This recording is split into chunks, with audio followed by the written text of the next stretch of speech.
What's going on, Sagittarius? Welcome to your weekly forecast for the week of August 2nd through August 8th of 2021. Truly appreciate you. Hope you're doing outstanding. Let's take a look at the chart.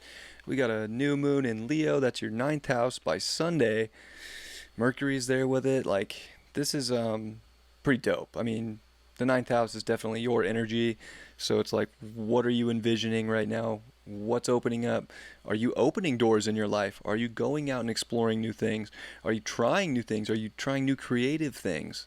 Are you learning new things? Or do you know everything, Sag? I think this is a good time for, you could be learning some more things for sure and just kind of stumbling upon it naturally, and that's good. Ultimately, you're kind of starting a new journey here. So that's very positive. North Node's in the 7th. Definitely could be a relationship journey, just being honest. But the big stuff this week's really all that energy in your 9th house with the Sun, Moon, and Mercury is going to square Uranus in your 6th house. So there's just changes I think you have to make, sort of radical changes to your daily life to go on the journey you want. Is the physical world that you've been in where you want to go? And if not, you're going to change that reality in radical, quick, fast, accelerated ways with Uranus here. I think so that you can kind of really look out further for what your reality can be and what you can create and what you can envision and the freedom that you want. So maybe you're getting a new expansion of freedom even in your reality coming through some crazy way. I mean, Uranus is wild. Who knows what a square to Uranus can bring with all that energy? I mean, it could be like losing a job, but only because it's opening up a door to this amazing opportunity that you're in. So definitely unpredictable energy, but ultimately Uranus always does take us higher. And with 3 big squares this week, that's a big deal. Also with your 3rd house, we have Jupiter, your ruling planet. So, I mean, that's a big deal. It's locked and loaded here now in the 3rd house. Sag just definitely feel that Jupiter ingress, and that's in your 3rd house, which is good because I think not only are you trying to go on the big journey, but you're being you got common sense of the right here and the right now of what's the smartest move. So it's not just this big vision and hope of what you can make the journey. It's almost you know what? I've actually internally figured out a lot of facts, and I'm going to express them and communicate them because they make the most sense for what I want my environment and my reality to be right now. So I think this is a really positive week for Sagittarius in unpredictable ways that are actually going to make a ton of sense to you. You'll probably be just kind of bloop, bloop, oh, yep, I get it. I know, I see, I understand even better. And Saturn, of course, here, retrograde in your 3rd is definitely trying to bring a stability into your environment, I should say, but also your mind and give you some mental authority. So, there could have been times where you've been a little, I don't want to say it's over mentally disciplined, but possibly that. I mean, I think there's a little bit of just getting sort of out of just facts and kind of getting into the bigger picture of where you can take things right now. Mars and Venus are in your 10th house here. That's great because Mars in the 10th is going to make huge moves and make big decisions, and it's going to just do it and, conquer the world in a lot of ways. So Mars in the 10th is great. It starts off in Regulus there too. What are the goals, and are you ready to take action for the bigger things in life that you want to have? If you're ready to go on that big story, if you're ready to go on that big journey here, well, this is where you make those big boy decisions or big girl decisions for that future and that vision and that legacy.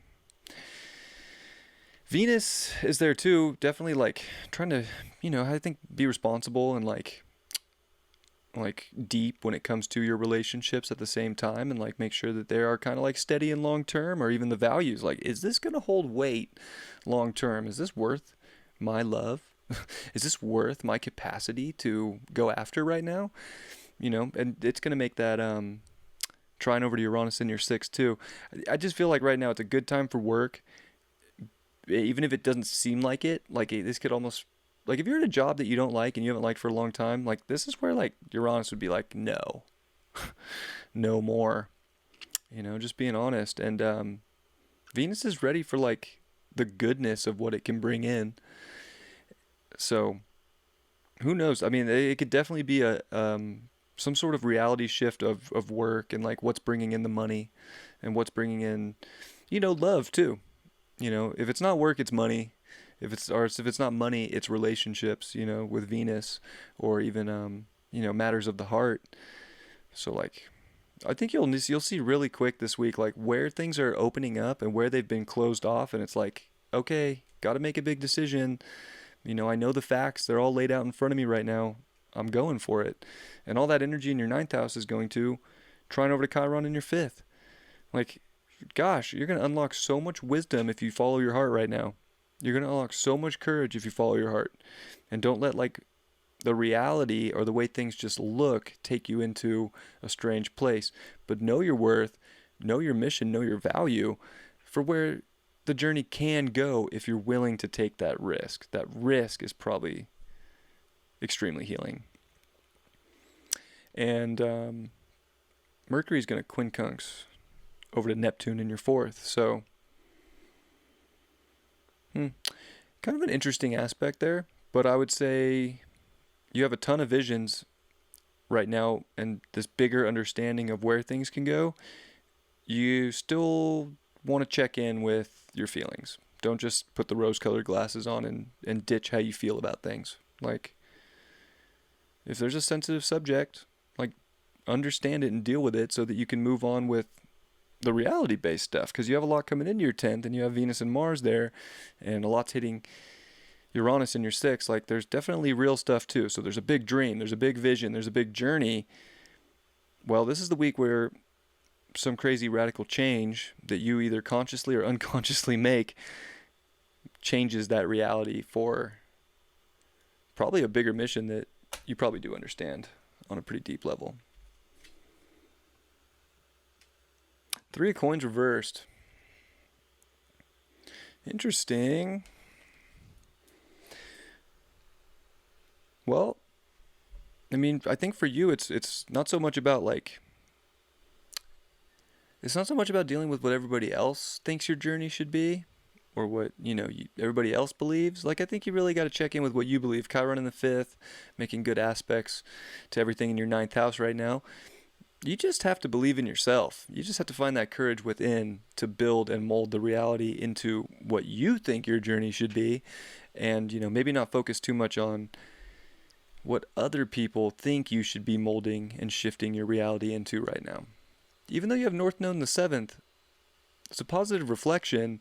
You want to use what other people are saying and doing, but this week I think it's more about your special destiny.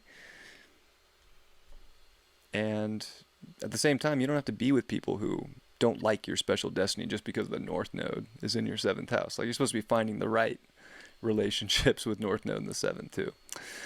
I love you very much, Sag. I'll catch you next week. Peace.